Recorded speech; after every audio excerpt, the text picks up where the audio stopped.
Selamat berjumpa lagi di channel YouTube Sentra Kompetensi, channel yang menginformasikan seputar pendidikan, pembelajaran, dan regulasi-regulasi di bidang pendidikan.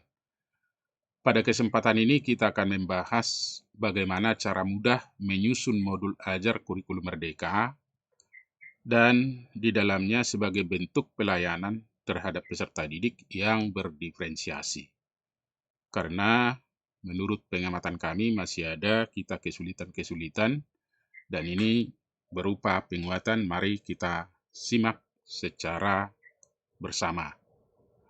Ada hal yang harus kita persiapkan sebelum menyusun modul ajar.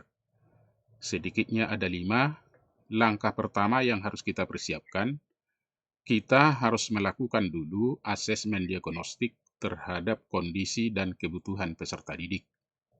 Kita ketahui asesmen diagnostik ada 2, adalah kognitif yang dapat kita gunakan untuk melihat materi prasyarat atau juga kesiapan siswa. Dan ini dilakukan oleh guru mata pelajaran pada setiap lingkup materi yang akan dibelajarkan atau yang akan disusun modulnya. Selain itu, boleh kita menggunakan dari data non-kognitif yang berkaitan dengan gaya belajar dan minat peserta didik kita, minat dan bakat. Ini boleh kita gunakan untuk menyusun modul. Oleh karena itu, penyusunan modul ajar sebenarnya tidak bisa dilakukan sebelum melakukan asesmen awal atau asesmen diagnostik. Setelah itu langkah kedua, kita perlu mengidentifikasi dan menentukan dimensi profil Pancasila yang harus kita tumbuhkan, kita kuatkan, kita kembangkan di dalam mata pelajaran kita masing-masing. Dan ini berbeda setiap mata pelajaran. Caranya adalah kita membaca ulang rasional maupun karakteristik mata pelajaran kita yang ada di CP Beskap 009 itu. Kemudian kami ulangi, kita CP Beskap 00033 tahun 2022. Di sana ada tercantum dimensi maupun elemen dan subelemen. Dan ini berbeda setiap mata pelajaran, ada yang hanya dimensi, ada yang langsung elemen, dan juga ada yang masih tersirat. Jadi kita menafsirkan atau memahaminya. Kemudian nanti akan kita peroleh, kalau dimensi tentu kita uraikan lagi dengan berpedoman kepada Beskap 009. Setelah ini, setelah kita mengenal dimensi profil Pancasila yang harus kita kuatkan, baru kita masuk ke langkah ketiga. Itu memilih salah satu TP atau memilih TP dari ATP berdasarkan CP yang akan dikembangkan menjadi modul ajar. Ini kita pilih dari ATP. Boleh salah satu, boleh lebih dari satu, bahkan lebih dari 2, ketika TP tersebut masih berkaitan satu sama lain atau lingkup materinya juga masih berkaitan. Nah, jadi kita tidak mengambil lagi TP yang langsung dari CP, tapi kita ambil dari ATP atau bisa juga dari program tahunan maupun dari program semester. Setelah langkah ketiga, maka kita masuk ke langkah 4, kita merencanakan jenis, teknik, dan instrumen asesmen formatif maupun sumatif. Nah, karena awalnya tadi kita sudah melakukan asesmen awal, maka formatif ini kita persiapkan untuk asesmen pada saat proses pembelajaran atau dalam proses pembelajaran, sedangkan sumatif dipersiapkan untuk melihat ketercapaian tujuan pembelajaran. Maka secara umum bisa dikatakan, bisa lisan, ini contoh dan masih banyak lagi, asesmen formatif sumatif dalam bentuk lisan boleh diskusi kelas, produk, drama, presentasi, juga tes lisan. Kemudian dalam bentuk tertulis boleh kita gunakan refleksi misalnya, esai, jurnal, poster, dan tes tertulis. Kemudian dalam bentuk pilihan ganda, esai, benar salah, menjodohkan, sebab akibat, dan lain-lain. Nah, ini sangat bervariasi sekali. Kita tidak harus yang ditunjuk di sini. tetapi ini sebagai contoh bahwa pada umumnya ini yang kita lakukan formatif dan sumatif, tidak tertutup untuk cara lain, termasuk unjuk kerja. Kemudian setelah selesai langkah 4, baru kita menyusun modul. Tetapi kita ketahui dulu format modul itu sendiri yang mau kita susun. Sebab modul ini sebenarnya ada dua, ada yang 17 komponen dan ada yang 3 komponen. Kemudian modul ajar yang lengkap terdiri dari 17 komponen yang terdiri dari informasi umum, kompetensi inti, dan juga lengkap dengan lampirannya. Seperti apa modul yang 17 komponen itu dapat kita lihat. Ada informasi umum terdiri dari 6 komponen mulai dari identitas sampai model yang digunakan. Kemudian ada komponen inti mulai dari nomor 7 tujuan pembelajaran sampai refleksi peserta didik dan guru. Dan juga ada tambahan lampiran mulai dari LKPD sampai daftar pustaka. Dan ini akan kita coba bahas satu persatu.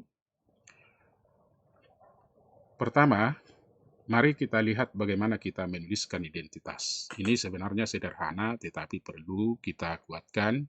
Kita tulis saja nama sekolah, kemudian mata pelajaran kita, nama guru yang membuat modul, fasenya, misalnya fase D di kelas berapa, kemudian alokasi waktu, berapa JP untuk satu modul ini, dan tahun pelajaran kapan ini kita berikan.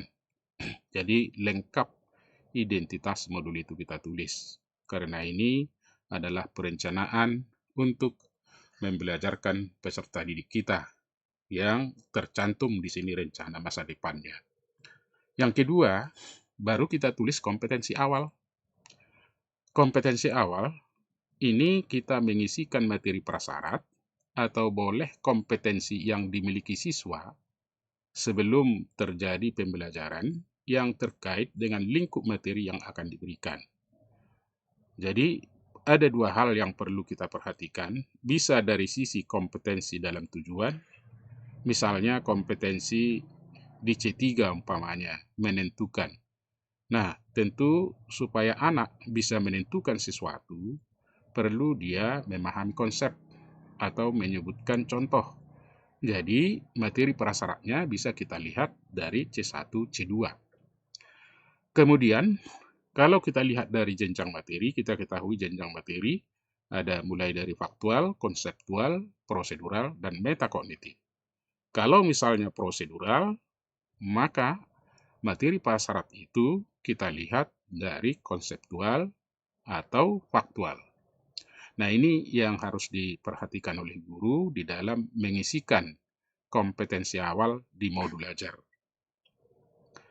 Setelah selesai kompetensi awal kita tulis, baru kita melanjutkan menuliskan profil pelajar Pancasila yang ingin kita tumbuhkan, kuatkan, biasakan, kondisikan ketika kita melaksanakan proses pembelajaran. Ini beda dengan yang di project, itu khusus. Ini di intrakurikuler yang kita maksud.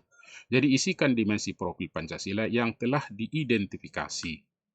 Kemudian isikan dimensinya.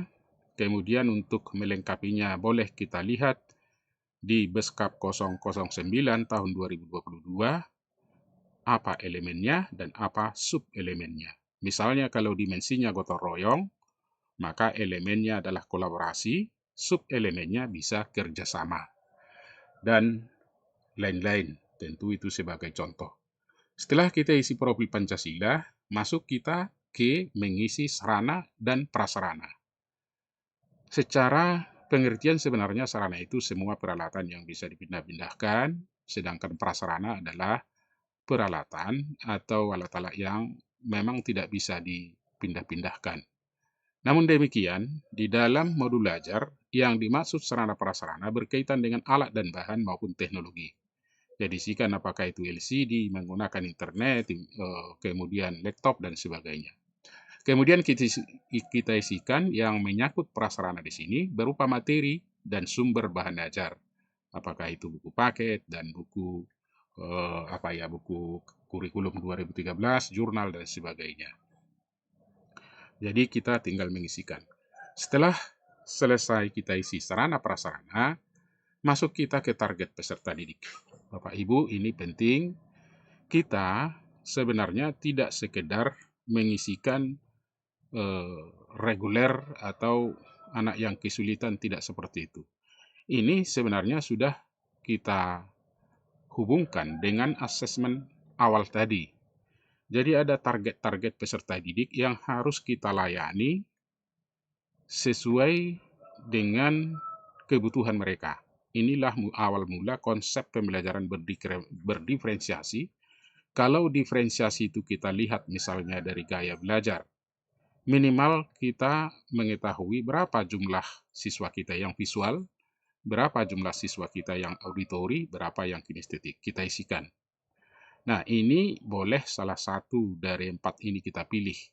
Tetapi kalau modul ajar kita isi dari aspek kesiapan siswa, setelah kita lihat materi prasyarat atau asesmen kognitif, berapa siswa yang belum siap untuk materi yang akan kita ajarkan, berapa jumlah siswa yang siap untuk materi yang kita ajarkan, dan berapa di antara mereka yang sangat siap. Jadi ini kita sebenarnya tinggal memetakan. Gunanya adalah supaya kita bisa melayani sesuai dengan kebutuhannya yang kita tuliskan nanti kegiatannya di pembelajaran inti. Bisa juga kita lihat dari aspek minat dan bakat. Di dalam kelas itu berapa orang anak kita yang berminat sains ataupun teknologi, kemudian yang berminat kepada seni berapa orang, dan juga berminat olahraga berapa orang. Jadi kita ketahui, maka nanti ketika kita melakukan pendekatan misalnya produk, bisa kita lihat latar belakang atau sesuatu yang diminati oleh peserta didik.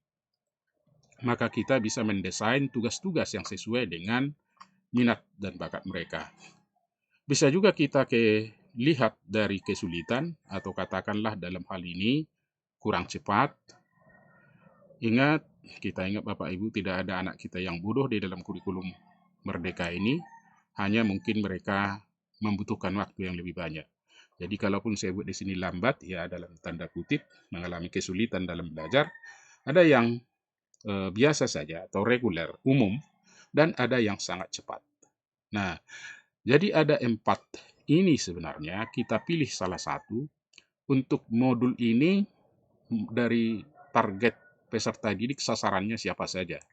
Apakah menurut gaya belajar seperti ini, apakah menurut kesiapan, menurut minat bakat, dan menurut kecepatan belajar. Ini harus ditargetkan, diisikan berapa orang. Kalau ada 20 orang, mungkin saja 3 orang di sini 7 orang, mungkin 10 orang kinestetik. Nah, ini jadi jelas ya. Sehingga kita bisa memberikan pelayanan yang prima kepada mereka sesuai dengan kecepatan kalau kita dari melihat kecepatan, kesiapan kalau kita melihat kesiapan, minat kalau kita melihat dari minat, dan juga gaya belajar. Setelah itu selesai, baru kita tentukan model yang digunakan. Nah, jadi kita isi model, ini kerangka pembelajaran kita itu, kemudian pendekatan dan metode. Ada model yang direkomendasikan di dalam kurikulum Merdeka. Yang pertama adalah problem-based learning, kedua project-based learning, kemudian discovery learning atau DL, inquiry learning, kemudian STEAM, dan juga model kooperatif. Ini sangat banyak model-model pembelajaran, ada 29. Silakan dipilih salah satu. Tetapi ketika kita berbicara soal model, maka perlu kita pahami sintaksnya, fase atau langkah-langkah kegiatan secara urut. Berdasarkan langkah itulah nanti kita tulis kegiatannya. Maka di dalam model yang digunakan itu jelas. Modelnya misalnya problem-based learning. Pendekatannya adalah scientific. Metodenya mungkin saja penugasan dan diskusi. Jadi jelas kita tuliskan. Setelah selesai model, baru kita masuk ke tujuan pembelajaran. Nah, ini langsung kita copy paste atau kita ambil satu boleh lebih dari ATP yang sudah ada. apakah HTP itu sudah kita tuangkan dalam program semester atau tahunan, tetapi kita ambil salah satu, kemudian atau lebih, kemudian kita susun. Jadi, tujuan pembelajaran pertama apa, yang kedua apa. Kalau memang harus dilengkapi dengan indikator tujuan pembelajaran, itu juga bagus. Karena indikator tujuan pembelajaran bisa nanti kita gunakan untuk membuat rubrik dalam menyusun KKTP, maupun untuk membuat soal-soal formatif dan sumatif. Setelah selesai kita susun tujuan pembelajaran, baru kita ke pemahaman bermakna.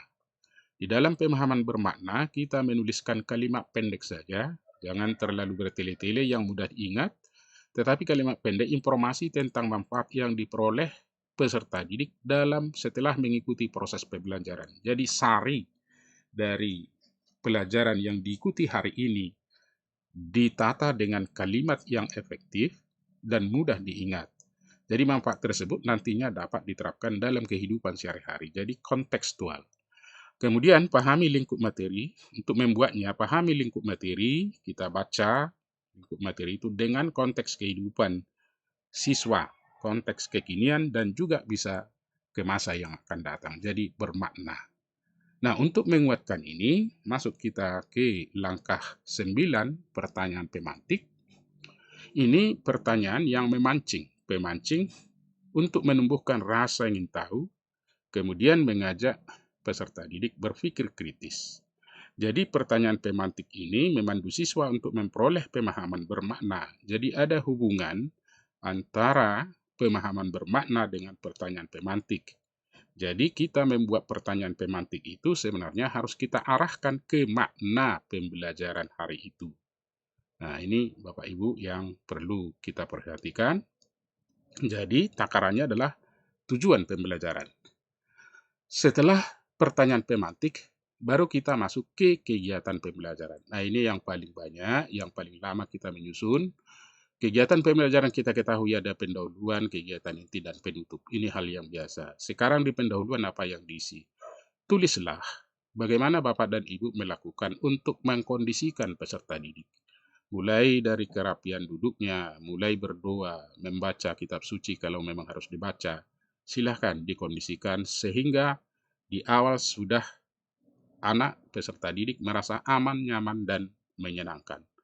Kemudian persepsi ini sudah kita ketahui yang mengaitkan mata pelajaran yang lama dengan yang akan kita berikan. Pemberian acuan bisa diwakili penjelasan tujuan. Introduksi ini mengawali ibarat main gitar, ada intronya sehingga menyegarkan dan membawa pikiran anak ke materi yang akan kita sajikan. Di sini juga diberikan motivasi. Nah, ini tidak harus semuanya kita tuliskan.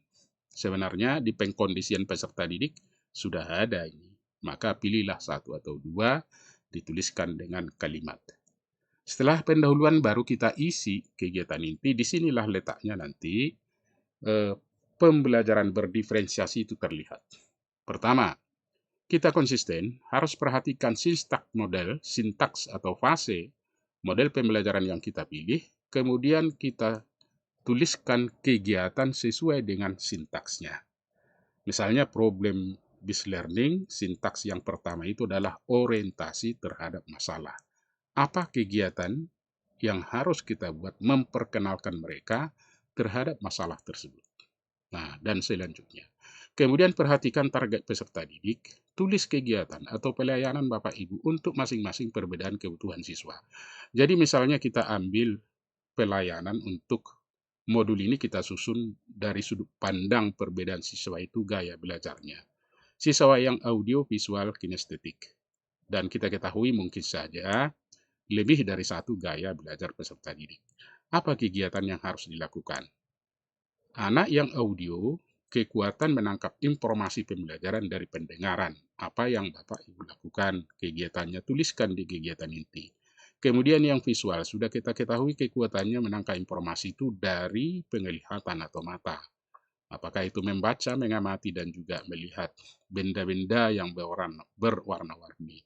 Kinestetik, ini sudah kita ketahui bagaimana mereka menangkap informasi itu melalui gerakan-gerakan tubuh atau anak-anak kita yang tidak begitu senang duduk berlama-lama. Nah, ini dalam membantu ini kita pilih strategi. Apakah strategi yang kita pilih untuk anak-anak kita ini strategi konten, atau proses, atau produk?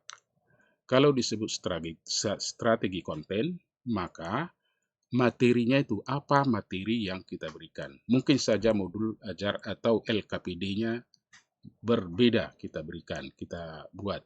Di dalam LKPD anak yang audio mungkin harus kita buatkan misalnya media yang mungkin yang bisa didengar. Begitu juga anak yang visual, apakah itu penggunaan buku paket dan kinestetik. Nah, ini harus kita perhatikan. Jadi dipilih dulu salah satu pendekatan yang kita lakukan, konten atau proses, atau memang produk. Misalnya proses bisa saja kita menggunakan kelompok diskusi.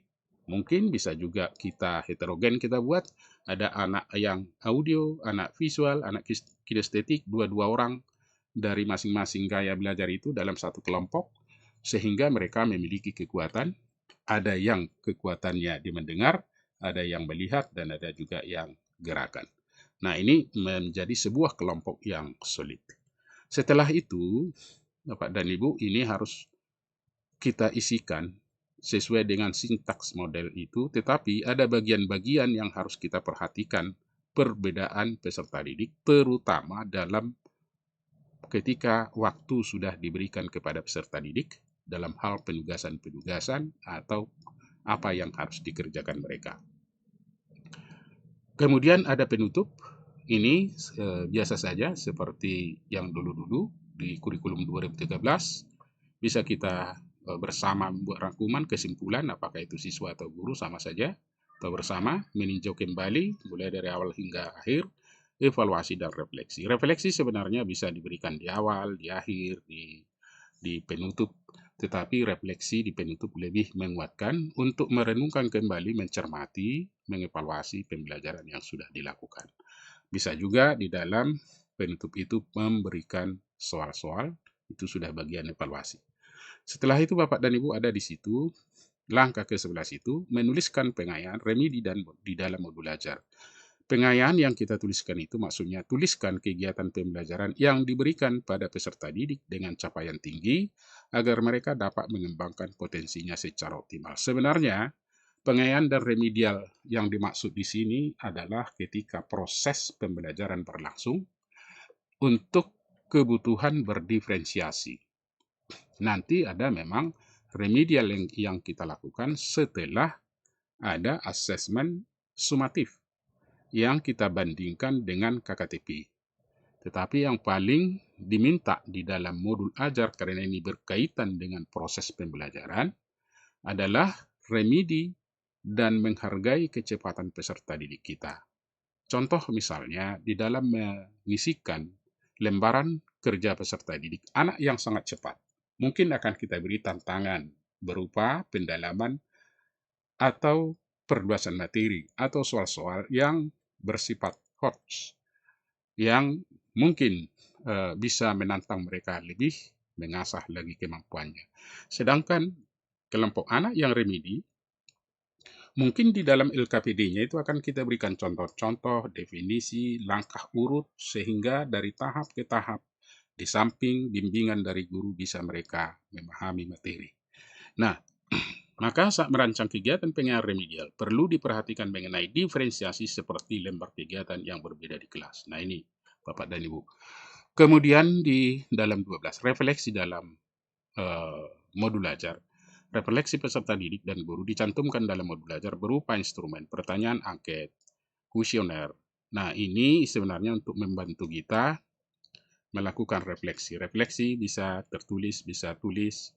Kemudian itu hanya pertanyaan-pertanyaan untuk melihat misalnya makna pembelajaran hari ini, kesulitan mereka, harapan mereka, sehingga kita semakin mengetahui pelayanan kepada mereka, sekaligus peserta didik bisa mengaitkan koneksi antara materi itu dengan kehidupannya sehari-hari. Jadi mengajak untuk kontekstual. Kemudian ke-13, ini adalah lembaran lampiran modul ajar, lembar kerja peserta didik. bahan bacaan guru dan peserta didik, glosarium, pengertian-pengertian, istilah, kemudian daftar pustaka lengkap kita buat. Mengapa harus kita buat ini Bapak dan Ibu? Yang ini tataran akademik dan ilmiah, tentu karena yang kita layani adalah peserta didik kita. Maka di dalamnya harus kita rencanakan kompetensi yang mereka raih dan harus seiring dengan karakter. Maka sebenarnya dalam penyusunan rencana ini tidak bisa kita anggap enteng, sepele. Dan juga ini anak-anak kita dinamis dalam arti perubahan-perubahan sikap tingkah laku, kemudian dinamisnya bisa juga perubahan-perubahan teknologi dan juga sumber-sumber belajar. Nah, kita tidak mungkin lagi memahami bahwa sumber informasi atau pembelajaran hanya dari guru. Mungkin anak-anak kita sudah lebih hebat dari kita.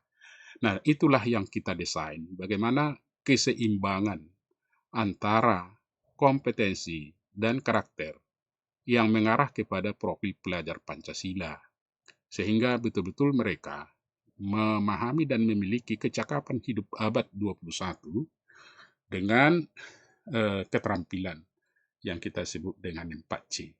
Saya kira ini tidak perlu saya jelaskan karena ini sudah hal yang biasa dikerjakan Bapak dan Ibu. Demikian informasi penguatan dalam penyusunan modul ajar ini, dan saya mengucapkan terima kasih buat kita semua. Semoga bermanfaat dan memang betul-betul kita mengimplementasikan kurikulum merdeka itu dengan sebaik-baiknya. Dan saya berharap ini supaya juga teman-teman yang lain bisa mengetahui informasi ini, mohon di-like, di-share, sehingga video-video selanjutnya bisa Bapak Ibu peroleh. Terima kasih.